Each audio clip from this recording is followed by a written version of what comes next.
So the Premier of Ontario, Doug Ford, initially said, well, he would testify at the Emergencies Act inquiry, but they hadn't asked him.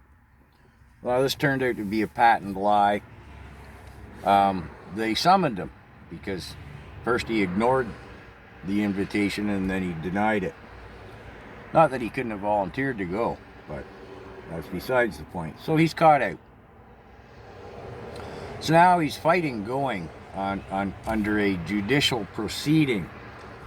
The boring legal technicalities of which I won't go into. But it seems very likely that he won't have to testify.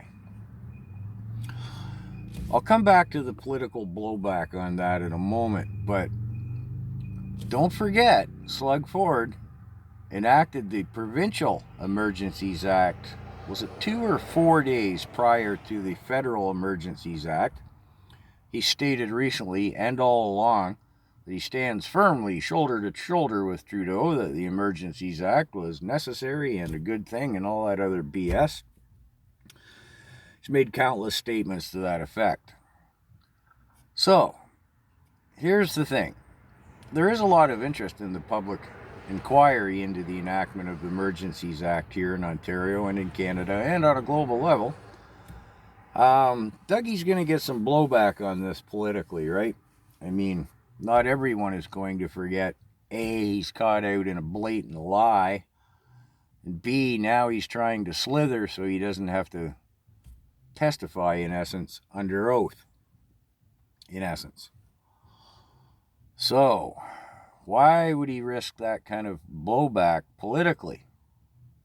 Well, there's got to be a reason, doesn't it?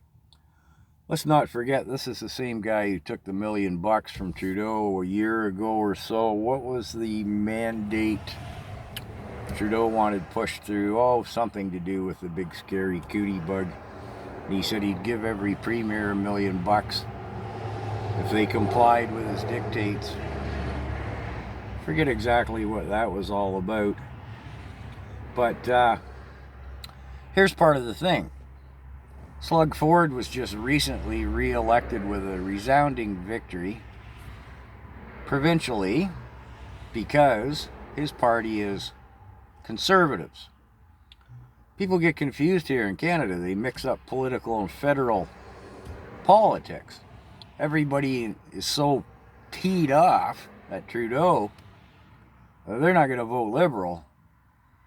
So they voted Dougie in resoundingly because he's not Liberal, he's a progressive conservative.